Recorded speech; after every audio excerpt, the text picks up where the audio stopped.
This is a production of Cornell University. Thank you all for being here. My name's Warren Allmon. I'm the director of the Paleontological Research Institution across the lake and an adjunct faculty member in Earth and Atmospheric Sciences. And it's my privilege to welcome you to the third event in the third year of Ithaca Darwin Days celebration. This is Ithaca's homegrown version of the International Darwin Day celebration, which has been sweeping the globe for the last 7 years, in preparation for next year, which of course is the bicentennial of Darwin's birth. Before we get started with the panel today, a few announcements and housekeeping here. First of all, I'd like to thank the sponsors whose financial support makes this week of activities possible. Stephen Lowenthal is a Cornell Law School alumnus, class of 1970, and his abiding interest in Darwin and all things old, rare, and 19th century has been the driving force behind all 3 years of Darwin Day in Ithaca. And Ron Sieber, who is Vice Provost for Land Grant Affairs in Cornell's College of Human Ecology, has provided Cornell funding for this. And Tommy Bruce, who is Vice President of Communications for Cornell, has provided support. So without their help, we would not be here today, so we're very grateful for that. I assume you're all here because you've heard about this somehow, and that's great. We really tried to pay special attention this year to the campuses, both Cornell and Ithaca College, to make it available to as many people as possible.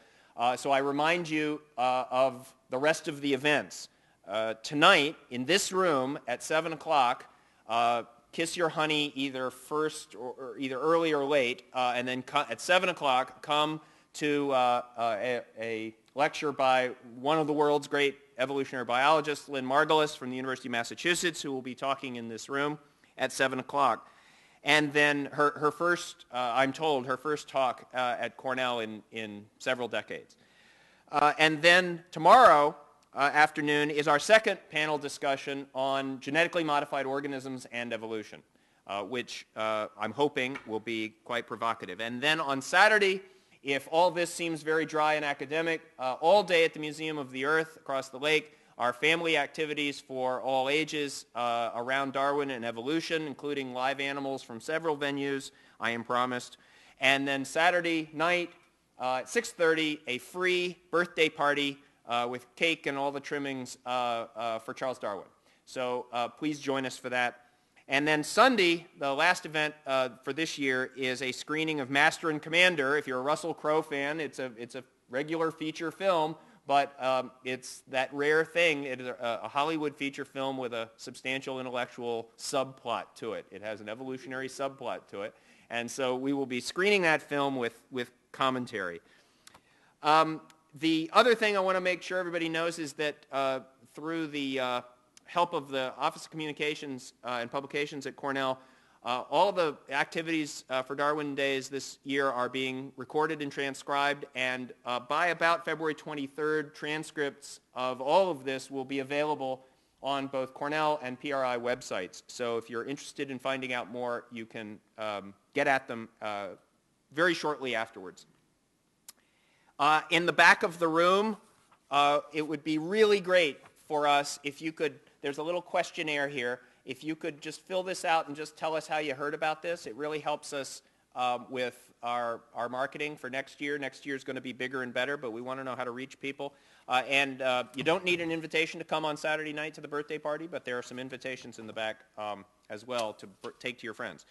This year's theme for Darwin Days in Ithaca is evolution and environment, very broadly construed. And so in thinking about what we would develop as activities and programs for this year, we thought that an obvious topic was what is happening to evolution today, and what is the near-term prospect for evolution, and what is the human context of all of that. And so we assembled a group of panelists to talk about that under the very loose topic, are we, or how are we affecting evolution? And so let me introduce our distinguished panelists up here. Nelson, from your left, Nelson Hairston is the Frank H.T. Rhodes Professor of Environmental Science in the Department of Ecology and Evolutionary Biology and Senior Associate Dean in the College of Arts and Sciences at Cornell. Lisa Paciulli is Professor of Anthropology at Ithaca College. She's a primatologist and evolutionary biologist. David Winkler is an ornithologist, curator of the Cornell Bird Collection, and professor in ecology and evolutionary biology. And Greg Dietl is Director of Collections at PRI and Adjunct Assistant Professor in Earth and Atmospheric Sciences at Cornell. All of them have some interest in, more than some interest in evolutionary biology, and all of them have thought about the topic of human impacts on evolution, which is why we asked them to be here. Before we get started, I just want to set the stage just a little bit. This is a topic of interest to anybody who's interested in evolution these days. It has to be. Are we changing evolution is kind of a rhetorical question. I don't think there's really much question, at least among academic evolutionary biologists, that the answer to that is yes. But the issue of how and the issue of who cares are a little less clear. And I hope that that's what some of the discussion will focus on today. Well, are we changing evolution? If it's so obvious, why is it so obvious? Well, just read the newspaper every day. Climate change, of course, is of concern to lots of people for lots of reasons, but if you're an organism, or if you're an evolutionary biologist that studies organisms, most of us are organisms, if you're an evolutionary biologist that studies organisms and their response to the environment, then very large, perhaps unprecedented, at least in recent geologic times, change in the environment is important to evolution. So every time you hear about climate change, you're really hearing about the context, the changing context of evolutionary biology. And you hear about poster children like polar bears, but read the finer print or scan some of the more obscure websites and you'll find out that polar bears are just the, pardon the expression, tip of the iceberg of direct implications of climate change for individual species. The literature is filled over the last 20 or more years with geographic range changes, habitat alteration, behavior changes that seem to be connected with climate change of various species. And all of that, if it wasn't happening in the context of modern human-mediated activities, we would be calling evolutionary ecology environmental change leading to evolution.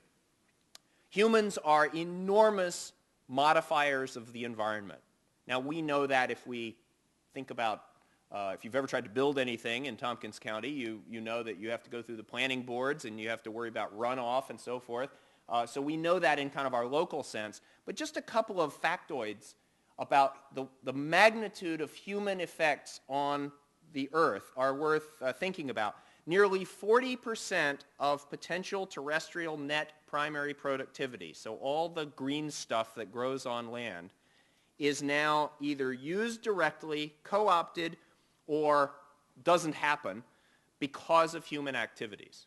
And that comes from a paper as long ago as 1986. So 40% of all the production of living things on land is somehow going through or being directly affected by human activities. And that's certainly only increased since then.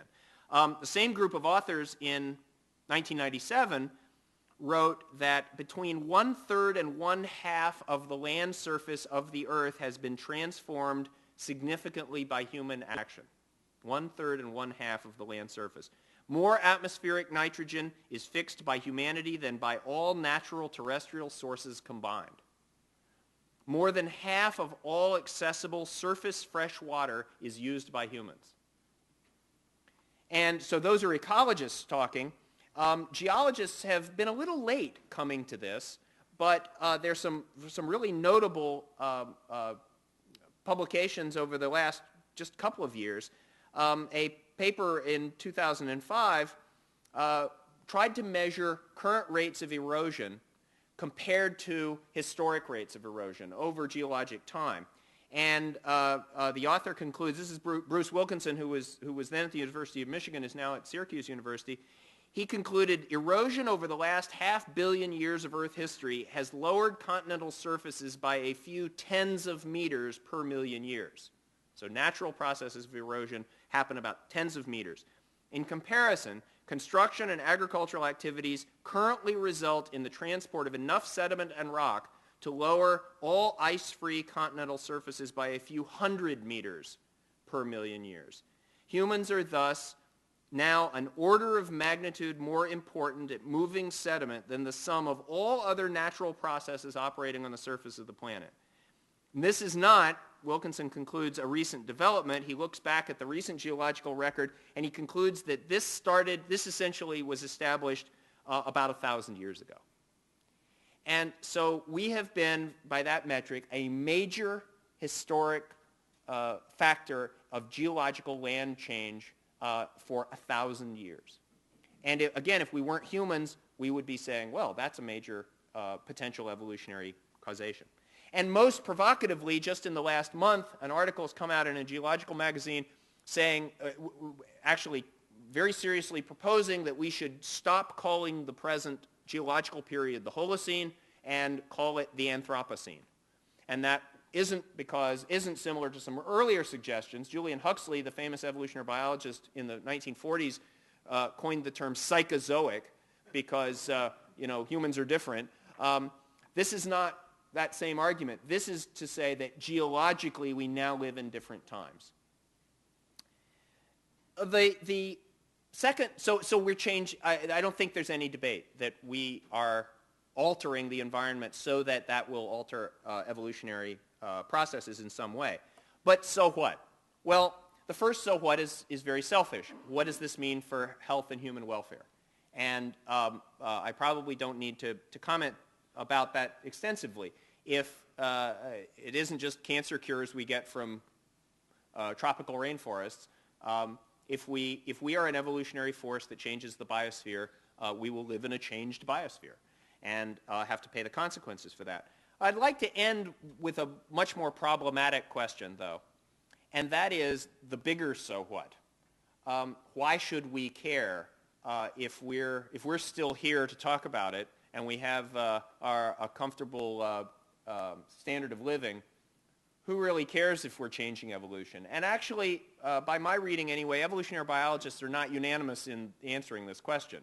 Some of them say, well, the Earth's going to be here after we're gone, and the Earth's been through a lot worse, so no big deal.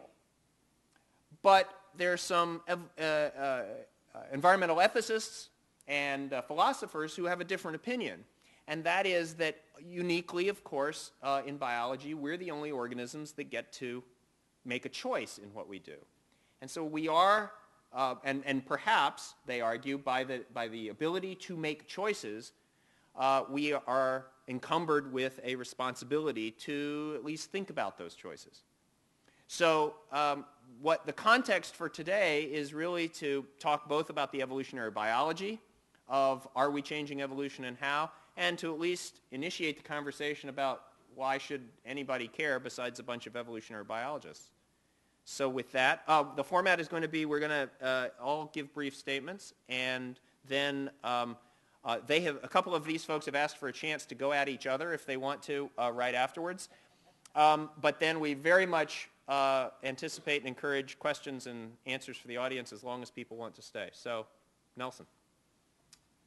Yeah, I'm an evolutionary limnologist, you might say. Limnologists study lakes, and a major portion of my research is about how lakes respond, and organisms in lakes respond evolutionarily to changes in the environment.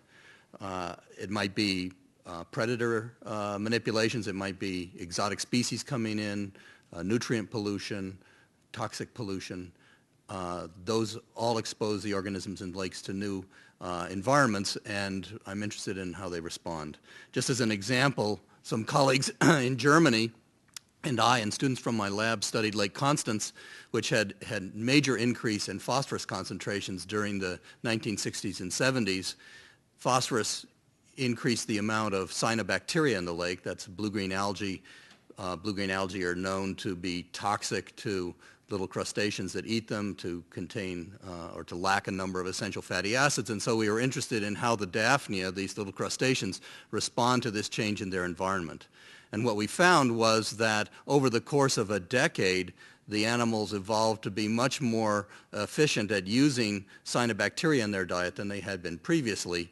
And we have then indirect evidence even that the amount of phytoplankton, the amount of algae in the lake, ultimately responded to this increased efficiency of consumption. So there was a strong evolutionary pressure or environmental change which created a strong pressure which the animals responded to, and that ultimately we think cascaded to a change in the way that ecosystem was functioning.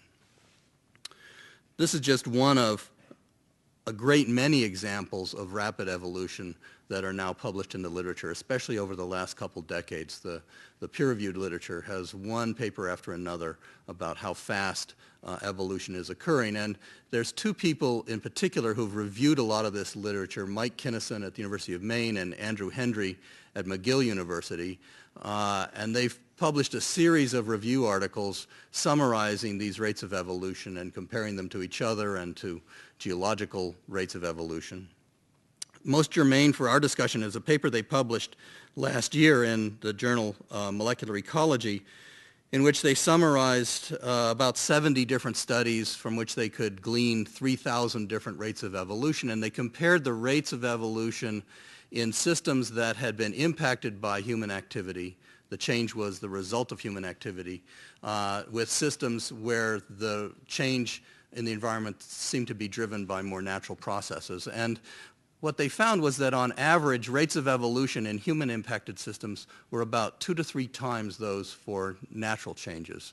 So it's not that evolution is fundamentally different in process when humans impact the environment, but the changes that we impose, as Warren nicely summarized, are massive, and so that's a stronger pressure, stronger natural selection, and organisms are responding to those changes. When environmental scientists have studied changes in the environment, they've typically not assumed that the organisms they're studying can evolve in response to that change. So we look at what happens when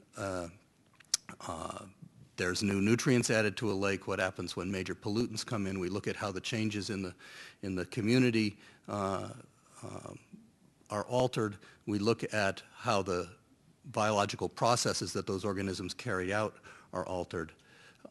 When we think about conservation issues and how to preserve species that are threatened by extinction, we typically have not thought about the fact that those organisms might evolve in response to the threats that are bringing about those potential extinctions. And I think it's time now to consider on both of those fronts, not just how the organisms are evolving, but what the implications of that evolution are for ultimately how environmental change will take place, what the endpoint of environmental change will be, that the organisms alter that change while it's happening, or that the potential for preserving species by conservation efforts needs to track not just what the abundances are and what the capabilities of the organisms are now, but what the capabilities of those organisms will be in the future. I just had a paper last year come out with Mike Kinnison, which we titled Eco-Evolutionary Conservation Biology, in which we addressed this kind of question, what the considerations would be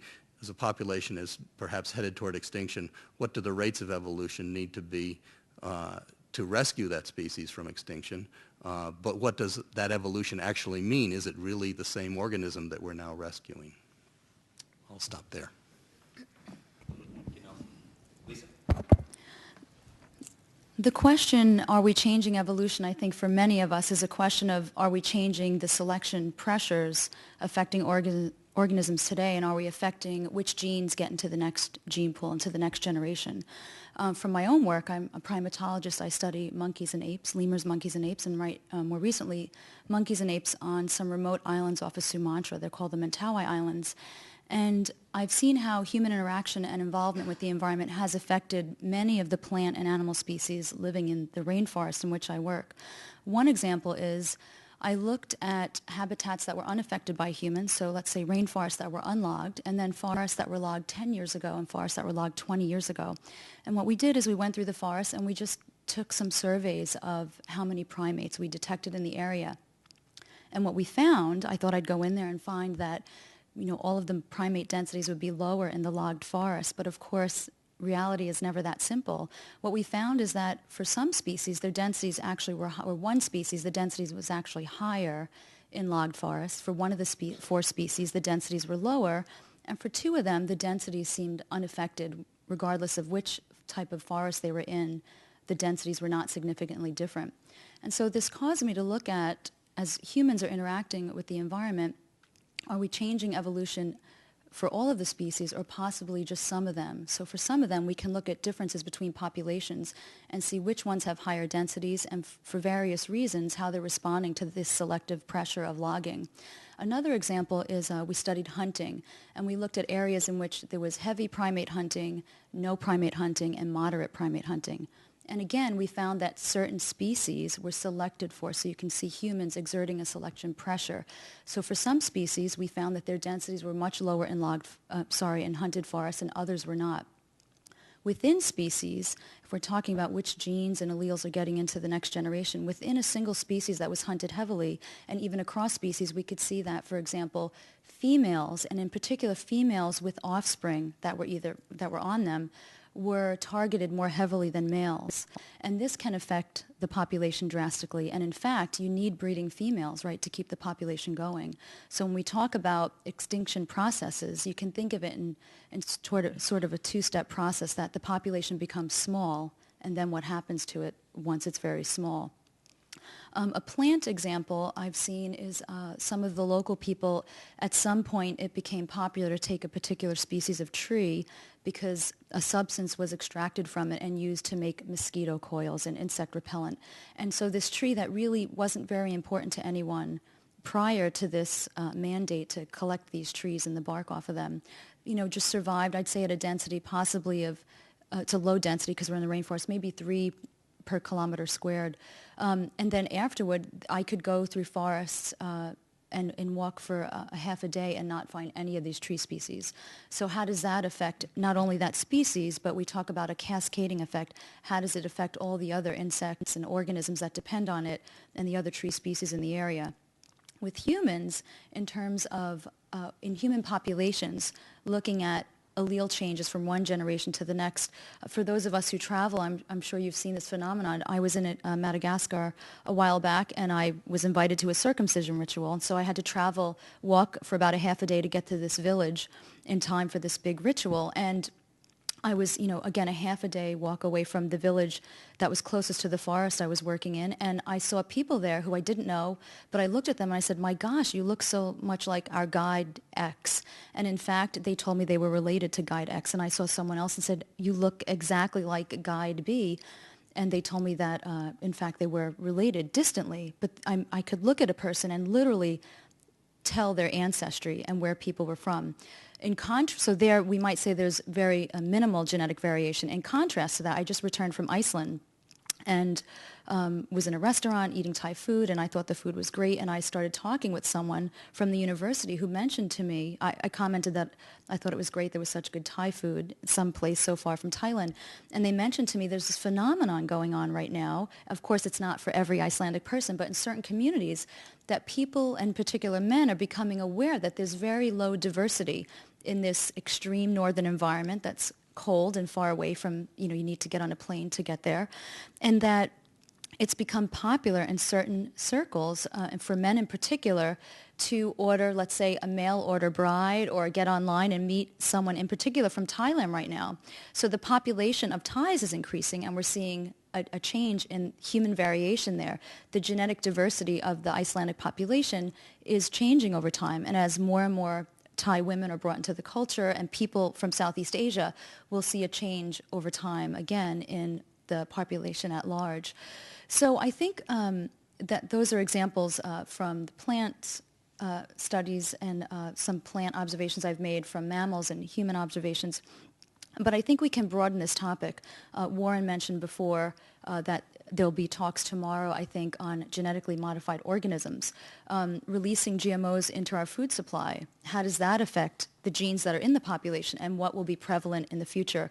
Also, germ warfare, eradicating smallpox and polio, organisms that typically need their hosts to be alive and sometimes jump to a whole different type of set of host or organisms. What about runoff from insecticides and herbicides that end up flushing endocrine disruptors in rivulets and streams? How is that affecting the myriad of organisms, including humans, who use those waterways? Spreading radioactivity, having a little less carbon in the atmosphere, right? Some people think warming the climate 3 to 9 degrees isn't a lot, but Warren mentioned how we can see the effects of this. What about some human policies, like in China, the one child, the one male policy? That obviously is affecting what genes are legally allowed to be in the population right now, or the numbers of them, the frequency of them, and what will affect future generations. And then we have some researchers who are participating in studies that actually transfer genes, not just let's say across closely related species, but we know that people now can transfer genes from one kingdom to another. So all of these are ways that we see that evolution is changing, or the speed or the rate, or at least the selective pressures on organisms, which affect which alleles and or genes get into the next population. I look at evolution and ecology and the environment with 3 different hats. The first hat is as a scientist. I study life history traits of birds. Life history traits are those aspects of the phenotype which are most directly connected either to reproduction or survival. So they're really the core things that relate to whether or not that species is going to succeed. If we look at life history traits and we compare life history traits, say, in vertebrates like birds or, say, insects, those 2 kinds of organisms are very different kinds of organisms, and we expect vertebrates to have a lot more built-in machinery to deal with environmental change than insects. We think of insects as dealing with environmental change by being selected through their very rapid generation time to respond quickly to environmental change, whereas vertebrates, especially birds, often take their time. And if we want to study how flexible their traits are, we have to do experiments to see how they respond to environmental change. So from a scientist's perspective, climate change for me is very interesting because the birds I study, tree swallows and their kin, are extremely sensitive to weather.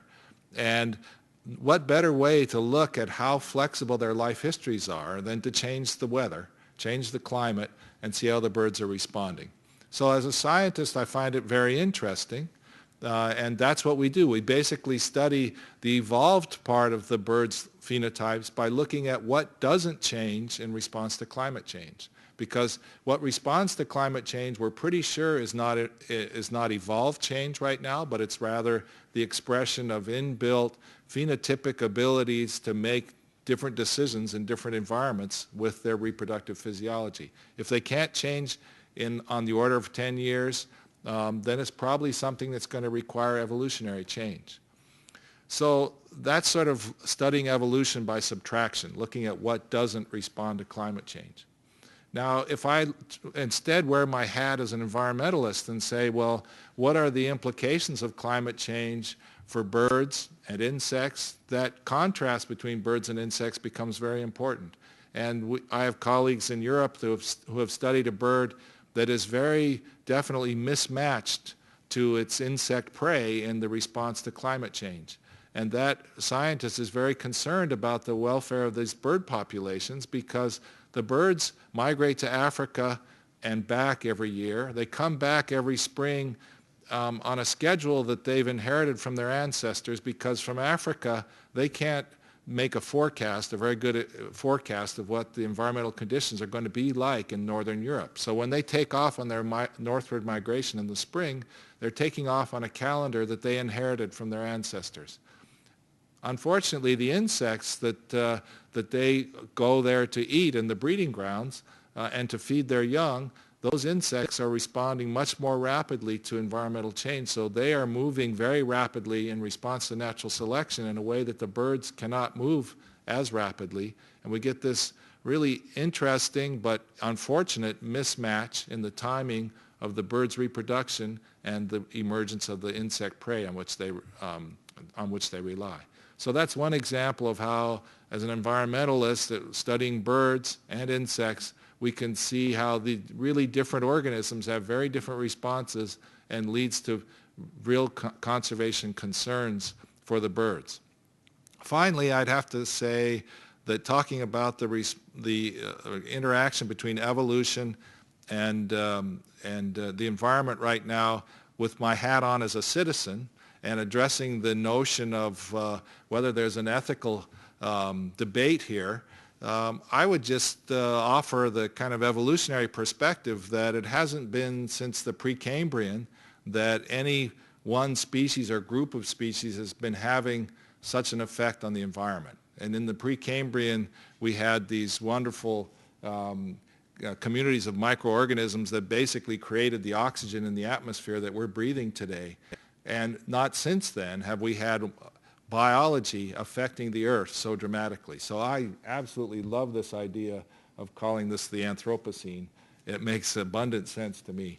And also it helps me with the ethical issue. I'd say if it hasn't happened in 300 million years, it's probably time for us to think seriously about moderating our behavior.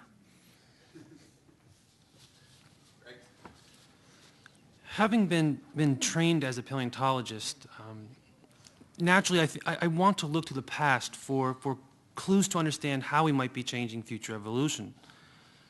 I think everybody here today would agree that effective conservation practices should seek to conserve the evolutionary processes that maintain and generate the diversity of life.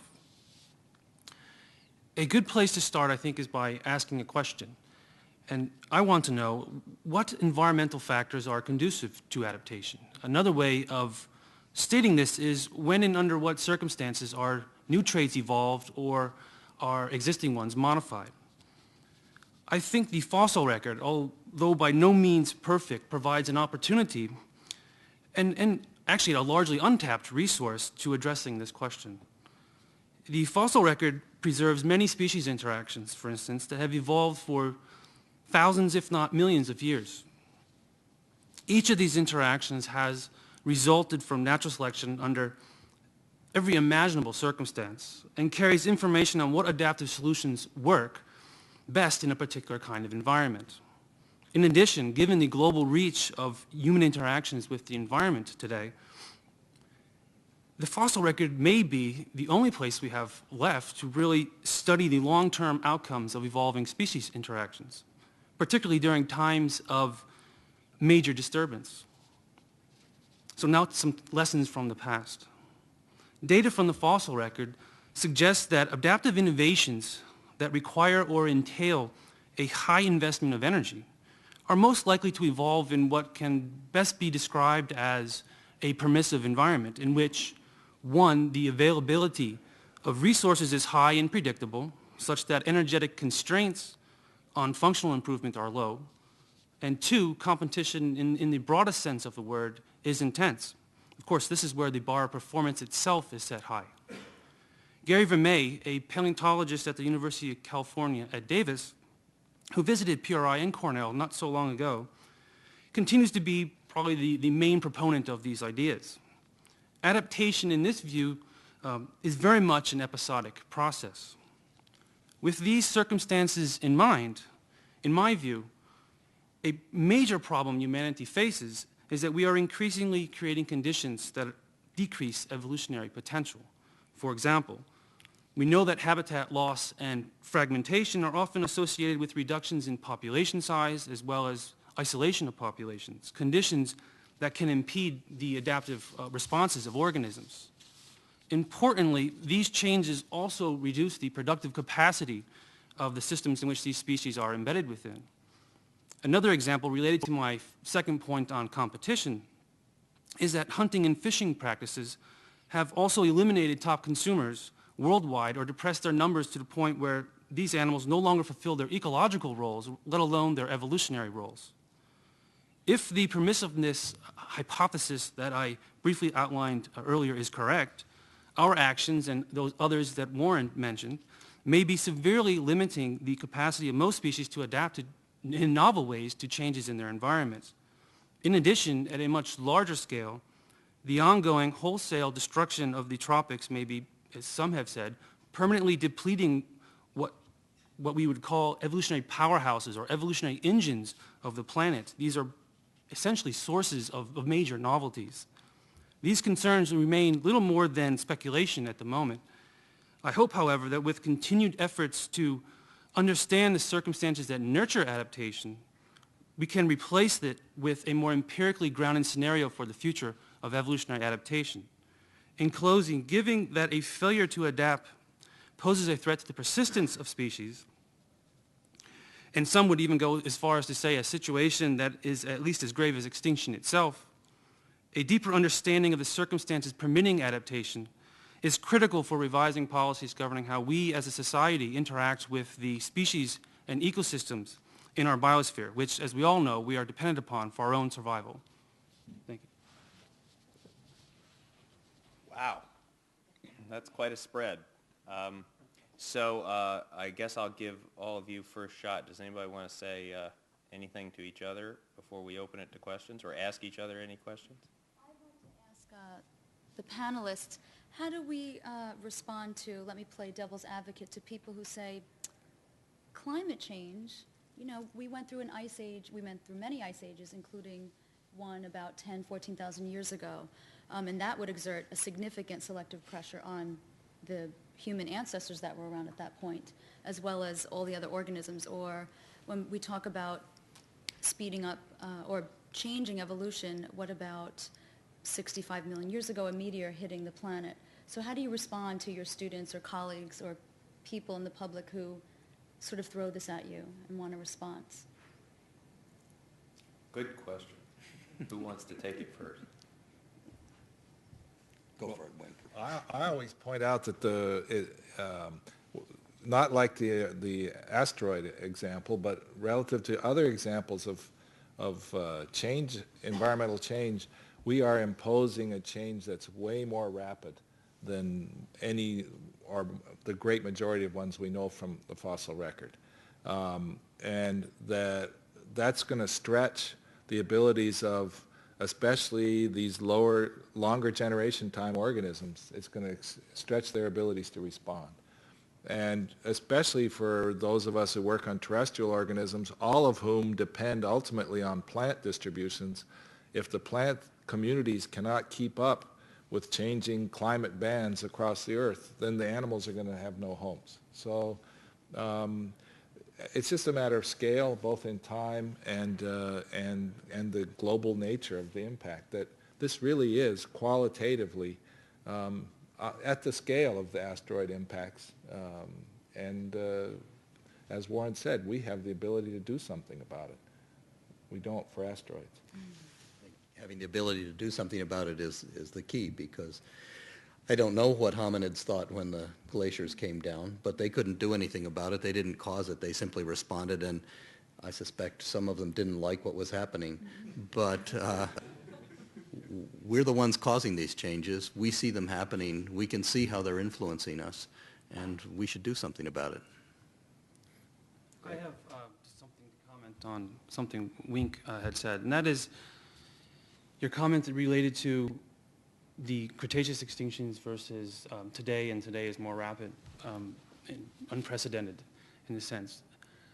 We should think about what species are actually becoming extinct. I was reading a paper by David Jablonski from the University of Chicago, and he mentions in that paper that the Cretaceous extinctions, we lost about 85% of all genera, in the oceans at least.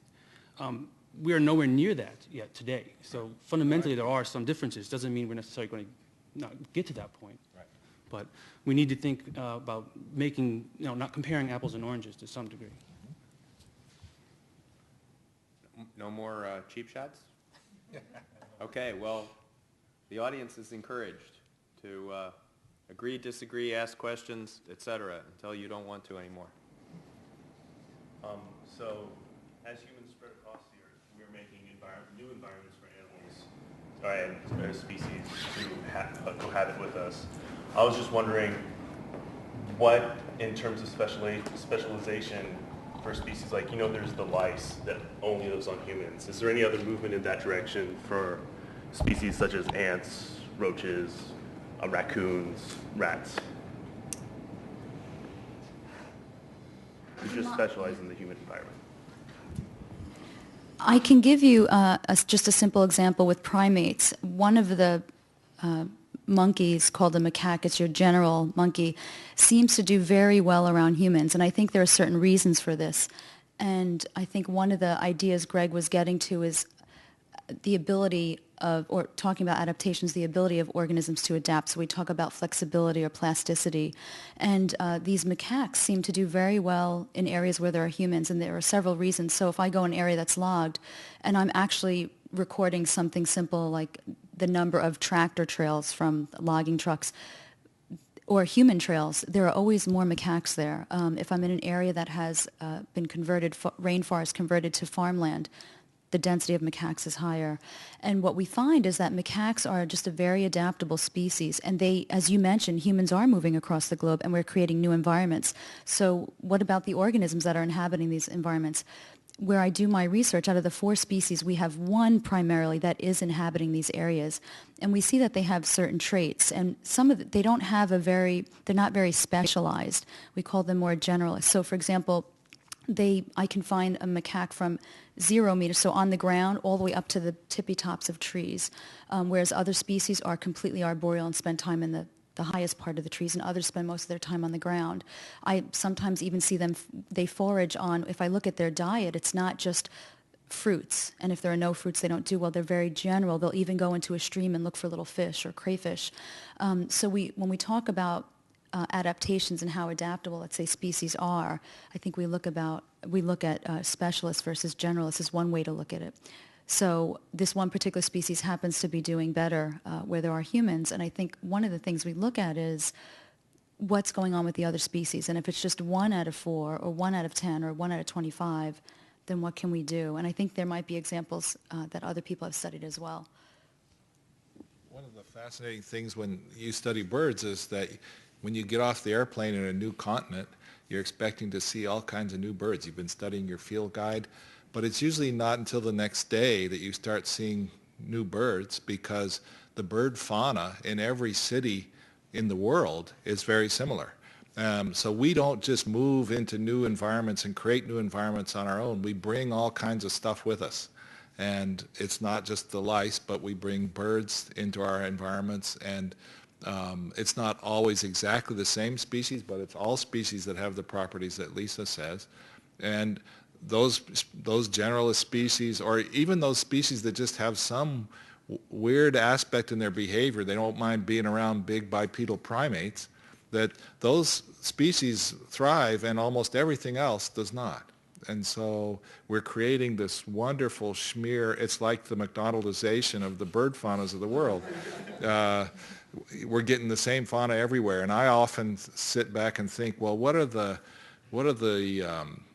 biogeographers from Alpha Centauri going to think when they visit here in 1 million years, and they wonder what the heck happened to biogeography? Because it just all of a sudden they had all these patterns in the fossil record, and they just disappeared when these humans got common, because we're homogenizing the environments around the world.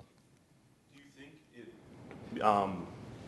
the generalists like the raccoons and the macaques can respond quickest? Do you think as time goes on and as the human environment stabilizes, we will get some real specialists in the human environment?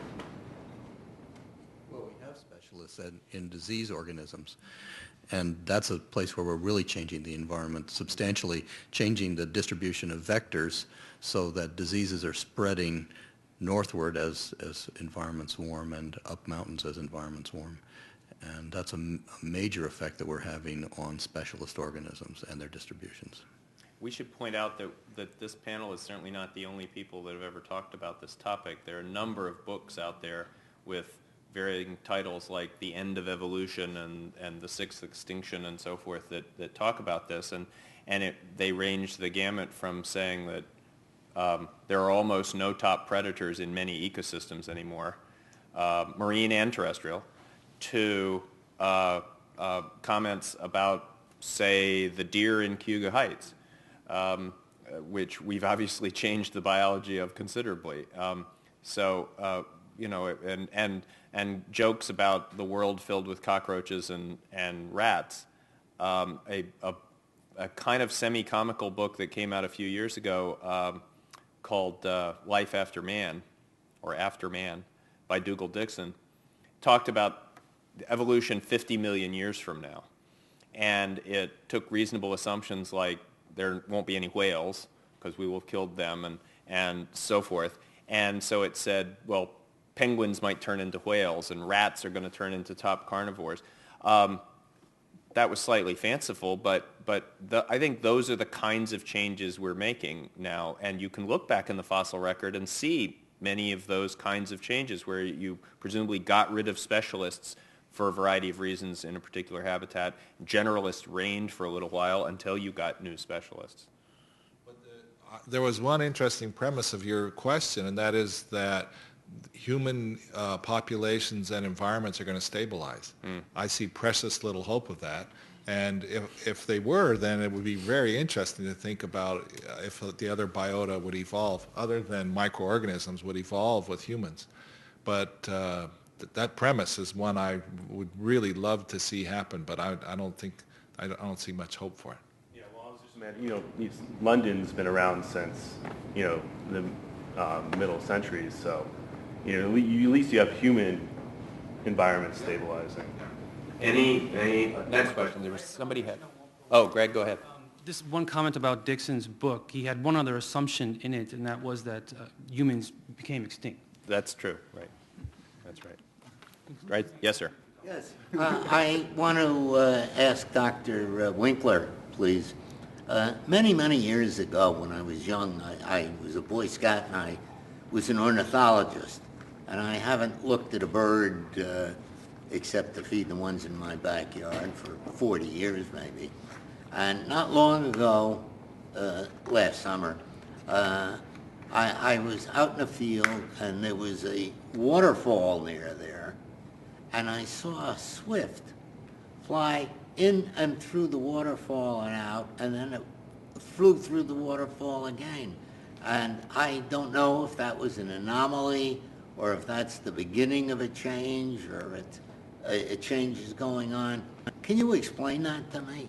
Well, that swift presumably would be a chimney swift, and that's our common swift here locally. They're not famous for going into waterfalls, but there are lots of swifts in the same family that are closely related that do. So it's not a big jump. Well, it may have been an anomaly for that species in this population, but there's not a big tradition of swifts going into waterfalls in the Northeast, but certainly throughout the rest of the world, there are many swift species that go right through waterfalls. In the back. Thinking about the changes in agriculture over the past 100 years, just say and actually the last 50 years moving to huge farms and monocropping, what are your thoughts about the future for agriculture as from an evolution stance? What do you think is going to happen? Come to the panel tomorrow. Well, I'll just say one thing, and that is it worries me like crazy what Monsanto is doing to the patterns of agriculture across the world. I think that it's going to be a real miracle if we emerge from the next couple of decades still eating soybeans, because we have one genotype out there, and that's not a good situation. And just to give a historical perspective, humans have been performing some sorts of agriculture for about 12 to 14,000 years. And a paper I read just before I came over here today, or glanced at the abstract, I thought had a really neat title. It was called GMO: Evolution Under Control or Frankengene Technology, that even people who are well-versed in this discipline are becoming very concerned because it is a big biotech field and there's a lot of money to be made. And we've all heard about certain crops, rice that's been enhanced that helps certain populations in Asia get nutrients and vitamins that they wouldn't otherwise. But we've also seen examples of how difficult it is to control pollination, and then what happens once those genes are outside of that isolated population. And there you're talking about immediately not even changing allele frequencies from one generation to the next, but the current right generation. So immediately changing. And I think it's something that you were getting at, this rapidity of change that we didn't always see in the past. Another question. Yes, ma'am, in the back. So the discussion today has mostly been focused on how human activities are influencing evolution around us, but do you have any opinions or thoughts on how human activities are influencing the evolution of humans? I think this is you, Lisa. One of the things I mentioned earlier is that if we look at more traditional populations that for socioeconomic reasons or cultural reasons don't have access to, say, different modes of transportation, and in some parts of the world in which I work, we talk about exogamy and endogamy, marrying within the culture or within a certain group, and exogamy, marrying outside. And what I see as I travel around the world, and I'm sure many of you have seen this, is that in some populations there's very little genetic variation, that you could almost do a pedigree of who's related to who just by looking at people, as opposed to other populations, and in particular large cities, in particular in Europe and the US, where you can't tell who's related to who. And if we look at human evolution and say that it's been going on for about 7 million years, there are these interesting patterns that we see in, for example, up until about 1.8 million years ago, we don't have good evidence of humans being out of Africa. But then with Homo erectus moving out of Africa, and when you're moving out of Africa, you're bringing your genes, your genetic history with you. So there are people who look at migration patterns and can see where do we have our oldest common ancestor back to 5 to 7 million years ago, or back to about 100 to 200,000 years ago for Homo sapiens. And once you have what happened, if you look at the population as a whole in terms of evolution, there were certain populations that were up in northwest Africa. And it makes sense that it was those populations about 200,000 years ago that then moved out of Africa and then populated the rest of the world. So it's a really interesting pattern that we have a lot of genetic variation on the continent of Africa, and a lot of that didn't get out. So if you can picture Northwest Africa and only a small population getting out and then populating the rest of the world. And if we go back, this is only about, let's say, 200,000 years ago, we can trace our ancestry to East and or South Africa. But so the interesting question is, what are we doing to the process of evolution? What are we doing to natural selection, which is how the amazing diversity of life on Earth came to be? That's a really good question. It's a question full of all kinds of ethical problems. I mean, a lot of us wear eyeglasses, and a lot of us have all kinds of things that we are here, and part of the reproducing pool of humans that we're only here because of modern medicine, a cultural sort of acquisition, which we didn't evolve. And then that raises all kinds of great questions. Well, do we still abide by natural selection? Are we still affected by natural selection? I personally feel like eventually we will be. Our population will reach limits that no amount of medicine or technology will help us with. But right now, I'd say it's fair to say that we're under a different selective regime than there's a mismatch between what we're doing now and basically the fact that I think we are very little different from Cro-Magnon, and we're basically cavemen living in a modern, we're the Jetsons that are living with Fred Flintstone's body, and so we haven't caught up, and we're not going to catch up, I reckon. Last year, our theme was on evolution and human nature, and one of our panel discussions was on eugenics, and which was a direct outcome of, which is human selective breeding and the control of human evolution, if you will, and that eugenics, which everybody now roundly criticizes, was a direct outgrowth of discussing exactly these issues less than a century ago. In the back, yes. This is in response to what Dr. Winkler was saying.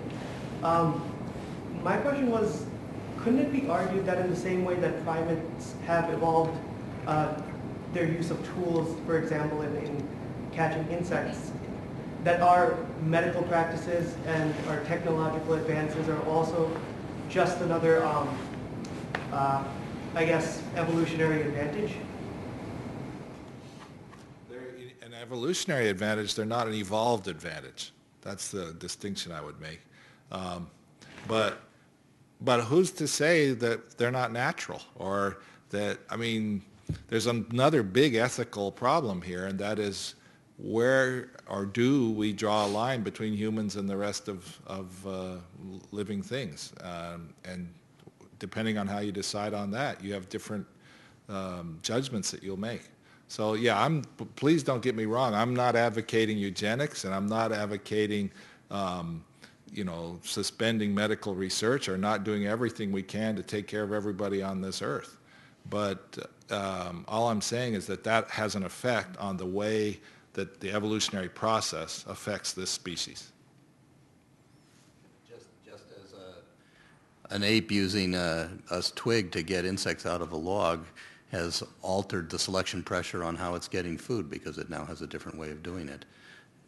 All of the things that we do to maintain ourselves alter selection on us. We're not as physically fit, and there's probably not very strong selection to be as physically fit as there was when you had to walk miles to get where you wanted to go. Or run away from the line. Other questions? Yes, sir. As organisms evolve, like in response to the human presence, do you think we'll start seeing more species become like important parts of society, like how bees are important for pollination, things like that? You think there'll be a focus on like fitting into human existence?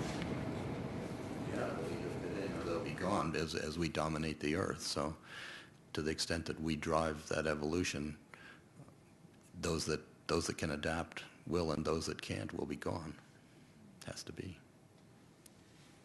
I mean, there's a really interesting possibility that's sort of suggested by Lisa's mention of this GMO article. The other shoe hasn't really dropped on genetic engineering. I mean, we're mostly engineering plants right now. There's lots of possibility for engineering animals too, and who knows what that'll bring. We all might all have a goat in our living room that's shooting out silk sometime. I don't know, but those are anything that it's just like medicine. Anything that we create through genetic modification is going to become part of our lives, and if it's a living thing that's the technology, it's going to be really hard to draw the line, because those creations are going to be subject to human selection. At the same time, if they have any kind of independent life from us, they're going to be subject to natural selection. So it's going to be very interesting. Yeah.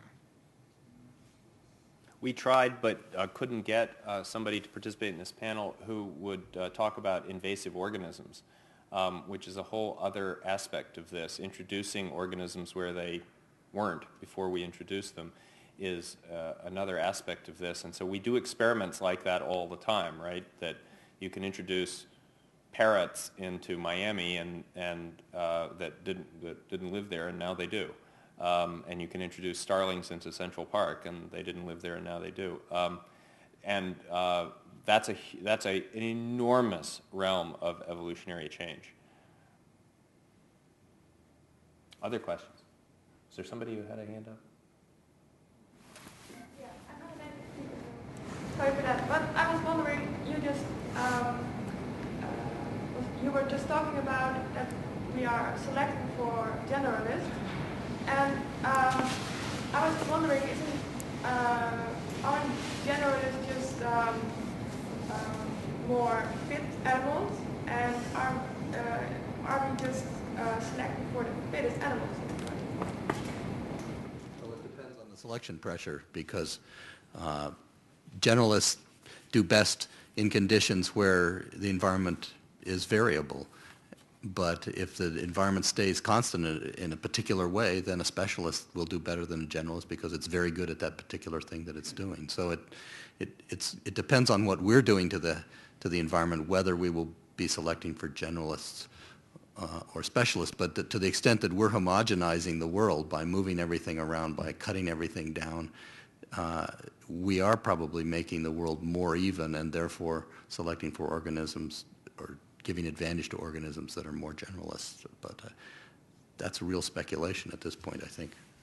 And to add to that, one really important concept to remember, and I find that students often have trouble with this, is that fitness is a relative term that changes with depending on what the environmental demands are, if there are any. So that, if we all went to the North Pole and we're standing there just dressed as we are, some of us would be more fit, some of us would remain standing, whereas others of us would fall off. And then if we took that same population and went and stood on the equator, some of us would be standing longer than others. So depending on the environment, even in one location, we just need to remember that fitness is a relative term. So it's not like the biggest, the baddest, the fastest is always the best. It depends on if there's selection pressures and what those pressures are, who or what organisms are the fittest. And even then, there's no natural way of judging the relative fitness of species. We can do relative fitness within species easily, but it's really hard to compare a blue whale and the copepod that's parasitizing it. I mean, is one a better organism or better evolved, or they're both here. They're a success story, and that's about all we can say. We know that anything that's here has left 99.999% of its ancestral stock behind it.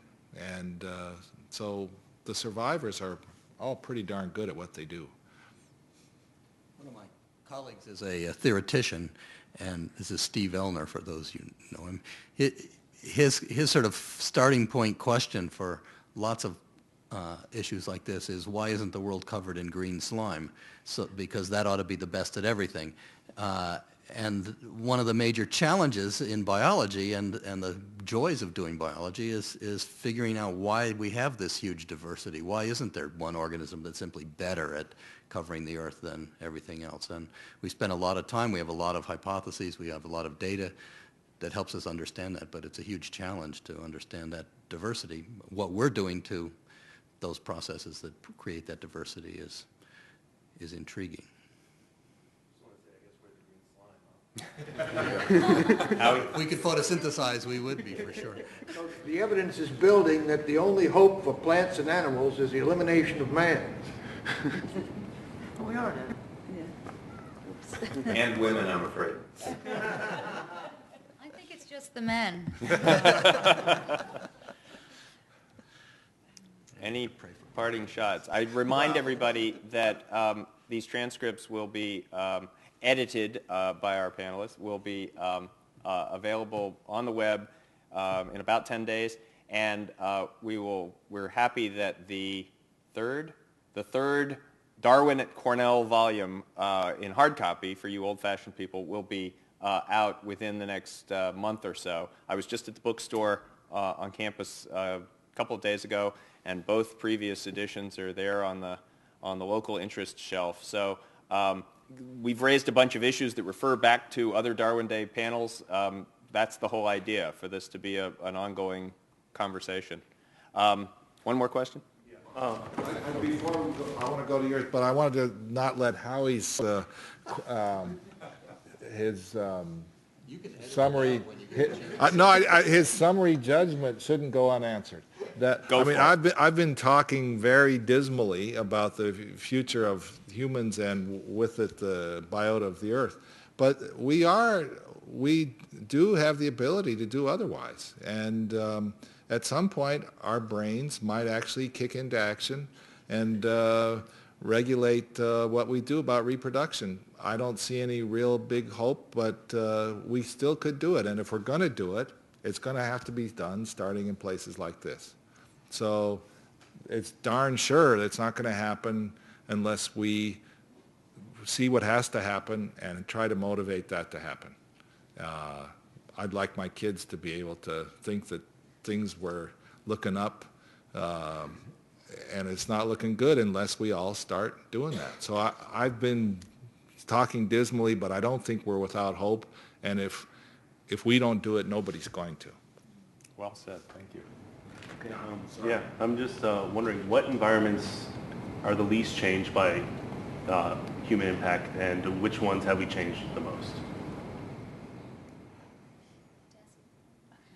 I think where we have really low population densities of humans, So in certain desert regions, not to say that deserts are not undergoing change, but at least not as direct as we would see, for example, in rainforest environments where there's a product there that people want. I don't think that some of the desert sand is in high demand, fortunately, but trees, for example, and everything else that comes along with that. And I don't know if anyone else has anything to add. I got a few things on that.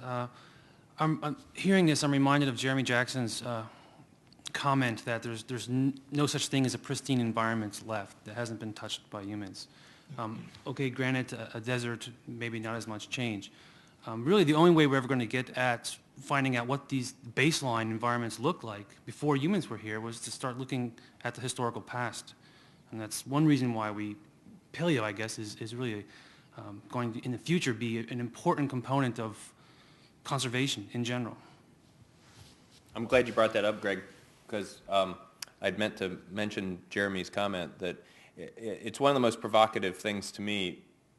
Maybe it's commonplace among biology students now. I hope so. Just think, if it isn't, if you've never heard this before, go away and think about this. While you're thinking of Wink's optimism, also think about this, that there is no environment anywhere on Earth that is in its pre-human condition. Not one single environment, probably. Yes, ma'am. I would wind up with Wink's famous aphorism that things being as they are, we're all gardeners now. Things being as they are, we're all gardeners now. On that note, come back at 7 o'clock for Lynn Margulis, this time, this place. Thank you all for being here.